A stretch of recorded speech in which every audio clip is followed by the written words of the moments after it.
Hi everyone, I am Aditi Rajne again welcome to a new video. आज की video में आपके साथ शेयर करने वाली हूँ class 6 science chapter 4 Hindi explanation part 2 video. अगर आप लोगों ने पार्ट 1 वीडियो नहीं देखी, आपको देखनी है तो मैंने लिंक प्रोवाइड करा है डिस्क्रिप्शन में, आप चेकआउट कर सकते हो। आज हम पढ़ेंगे 4.2 प्रॉपर्टीज़ ऑफ मटीरियल से। सीधा मैं आपके साथ एक्सप्लेनेशन शेयर करूंगी हिंदी में, क्योंकि नहीं तो बहुत ज़्यादा लेंथी हो जाती है वीडियो और अपलोड करने में काफ़ी ज़्यादा प्रॉब्लम्स भी आ जाती है, थोड़ा इंटरनेट इश्यूज़ भी रह जाते हैं। और साथ ही साथ जब मैंने चैप्टर कंप्लीट कर दिया है तो आप लोगों को तो एक्सप्लेनेशन ही चाहिए होती है। ओके, चलो अब शुरू करते हैं बिना बातचीत के। क्या आपने कभी ये कोशिश करी है, जानने का प्रयास करा है कि जो आपका गिलास होता है उसे हम कपड़े से क्यों नहीं बना सकते? चैप्टर 3 में कपड़े के टुकड़ों के साथ जो प्रयोग हमने किए उसे याद करने की कोशिश करनी है। यह ध्यान में रखना है कि गिलास का प्रयोग हम किस लिए करते हैं, किसी लिक्विड चीज़ को उसमें रखने के लिए। इसीलिए अब हम यदि जाका कपड़े का गिलास बनाए तो ये बहुत ज़्यादा सिली हो जाएगा, सिली सी थिंग है। ठीक है, क्या होता है, जो आपका गिलास बनाने के लिए हमें कांच, प्लास्टिक, धातु अथवा कोई ऐसी चीज़ की ज़रूरत होती है जो क्या कर सके, वाटर को होल्ड कर सके, जिसमें वाटर होल्डिंग कैपेसिटी हो। सिमिलरली इसी प्रकार से क्या बोला है, खाना पकाने वाले पात्र या फिर उस बर्तन में भी उस बर्तन को बनाने के लिए कागज़ का प्रयोग करना कोई बुद्धिमान कार्य नहीं है ना। क्योंकि हम क्या देखते हैं कि हमारे द्वारा जब हम किसी भी मटेरियल को बनाते हैं या फिर उसको बनाते तो नहीं, हाँ मतलब हमें कोई मटेरियल बनाना है, हमने ये देखा कि अगर हम टम्बलर को क्लोथ से नहीं बना सकते और आपका यूटेंसिल्स को हम पेपर से नहीं बना सकते। क्यों? क्योंकि जब हम किसी पदार्थ मतलब हम किसी वस्तु को बनाने के लिए पदार्थ कलेक्ट करते हैं, उसका चयन करते हैं, तो उस पदार्थ के गुण, ठीक है, उसकी जो गुण होती है वो भी बहुत इम्पॉर्टेंट होते हैं। क्योंकि वो उसके जो गुण होते हैं, जैसे अब यहाँ पे ये है, क्योंकि अब अगर यहाँ पे अगर आप यूज़ करोगे इधर टम्बलर में, अगर आप यहाँ पे क्लोथ यूज़ करोगे तो उसमें वाटर होल्डिंग कैपेसिटी नहीं है। ठीक है, उसमें ये गुण नहीं पाया जाता वाटर होल्डिंग कैपेसिटी का, तो फिर कोई फ़ायदा नहीं है। क्योंकि गिलास का यूज़ ही वाटर होल्ड के लिए किया जाता है, लिक्विड चीज़ को होल्ड करने के लिए किया जाता है। अगर वो होल्ड ही ना हो पाए तो फिर क्या फ़ायदा, है ना, ये बोला। उसके बाद आपको यहाँ पे अपीयरेंस बताई है, दिखावट। जो मटेरियल्स होते हैं वो एक दूसरे से अलग अलग दिखते हैं। जो लकड़ी होती है वो आयरन से काफ़ी डिफरेंट दिखती है, अलग दिखती है। लोहा, तांबा और एल्यूमिनियम से भिन्न दिखाई पड़ता है, पर हाँ, जो लोहा, तांबा और एल्यूमिनियम है वो कुछ हद तक सेम दिख सकते हैं, कुछ उसमें सिमिलैरिटी भी हो सकती है, समानताएं हो सकती है। परंतु वो जो समानताएं हैं लोहे में, तांबे में, एल्यूमिनियम में, वो लकड़ी में नहीं पाई जा सकती। ठीक है, ये नॉर्मल सी बात है, हम सभी को पता है। एक्टिविटी 3 है, आपको बोला है अलग अलग आपको पीसेस कलेक्ट करने, अलग अलग मटेरियल जैसे कि कागज़, cardboard, would, copper wire, aluminium sheet, chalk. इनमें से क्या कोई भी आपका मटेरियल है वो शाइनी है, चमकीला है? जो भी शाइनी मटेरियल उनको आपको एक ग्रुप में डिवाइड कर लेना है, सेपरेट कर लेना है। अब जैसे ही आपके शिक्षक प्रत्येक पदार्थ को 2 भागों में काटे, ताजे कटे पृष्ठों को ध्यान से देखना है। आपने क्या पाया? क्या इन पदार्थों में से कुछ ताजे कटे पृष्ठ चमकीले हैं? इन वस्तुओं को भी चमकीले पदार्थों के समूह में आपको ऐड कर लेना है।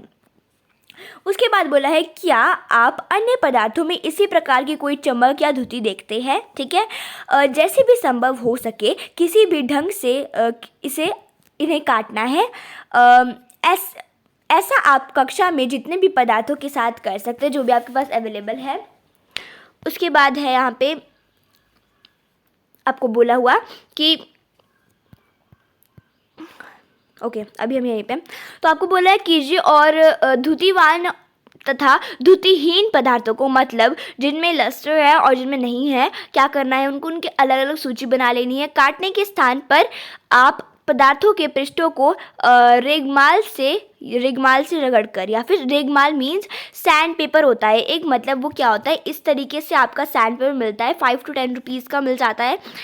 वो आपका इस तरीके से ब्राउन कलर का होता है, यहाँ पे ब्राउन होगा। अभी के लिए हम मान लेते हैं कुछ इस कलर का, ठीक है, इस कलर का होता है, इस तरीके से वो पूरा होता है, इस तरीके से में लाइंस लगी होती है, वो मिल जाता है। उसमें क्या होता है कि जो आपका मटेरियल है वो अच्छे से, अगर आप उसको यहाँ पे रगड़ सकते हो, ठीक है, या फिर रब कर सकते हो, ठीक है। ओके, उसके बाद बोला है, आपने लिस्ट बना ली। उसके बाद पदार्थ जिनमें इस प्रकार की धुति होती है वे प्रायः धातु होते हैं। लोहा, तांबा, एल्यूमिनियम तथा सोना धातुओं के उदाहरण हैं। कुछ धातुएं बहुधा अपनी चमक खो देती है और धुतिहीन दिखाई देने लगती है। ऐसा उन पर वायु तथा नमी के कारण हो सकता है, इसलिए हमें केवल ताजे कटे पृष्ठों पर ही धुति दिखाई देती है। जब आप किसी लोहार अथवा वर्कशॉप का भ्रमण करें तो धातु की जो आपकी छड़ों के ताजे कटे पृष्ठों को देखने का प्रयास करें और यह देखें कि इनमें धुति है अथवा नहीं। अब है कठोरता। अभी हमने पढ़ा अपीयरेंस, दिखावट, अब पढ़ेंगे कठोरता। जब आप विभिन्न पदार्थों को अपने हाथों से दबाते हैं तो उनमें से कुछ को दबाना आपके लिए कठिन होता होगा, हार्ड होता होगा, और कुछ को दबाना बिल्कुल इजी होता होगा। धातु की एक चाबी लीजिए, क्या करना है, एक मेटल की लेनी है तथा इसे लकड़ी, एल्यूमिनियम, पत्थर का टुकड़ा, कील, मोमबत्ती, चौक, अन्य कोई पदार्थ, हमने क्या बोला कि आपको क्या करना है, टेक अ मेटल की, आपको एक मेटल की लेनी है and try to scratch it with. तो आपको क्या करना है, इससे लकड़ी, एल्यूमिनियम, पत्थर का टुकड़ा, कील, मोमबत्ती, चौक, अन्य कोई पदार्थ अथवा वस्तु के पृष्ठों को खरोंचने का प्रयास करना है, स्क्रैच करने का प्रयास करना है। आप कुछ पदार्थों को आसानी से खरोंच सकते हैं जबकि कुछ को इतना आसानी से हम खरोंच नहीं सकते और कुछ को तो खरोंच भी नहीं सकते हैं, है ना। वे पदार्थ जिन्हें आसानी से क्या करा जा सकता है आपका, you can easily scratch some materials while some can not be scratch so easily.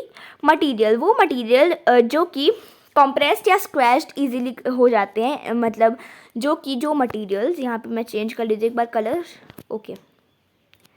तो आपको बोला है मटीरियल जो कि आपका इजीली खरोंच सकते हैं हम जिनको, वो होते हैं सॉफ्ट। यहाँ पे इसको आप अंडरलाइन करते रहना, मटीरियल विच कैन, जो भी है यहाँ पे ये वाली लाइंस अंडरलाइन कर देनी है, उनको बोलते हैं सॉफ्ट। और जिनको हार्ड होता है कॉम्प्रेस करना, वो होते हैं आपके हार्ड मटीरियल। कॉटन के लिए एग्जाम्पल के लिए आपको दिए हुए हैं यहाँ पे एग्जाम्पल। दिखावट, उसके बाद है दिखावट में पदार्थों में विभिन्न गुण हो सकते हैं, जैसे धुति, कठोरता, खुरदरा अथवा चिकना होना।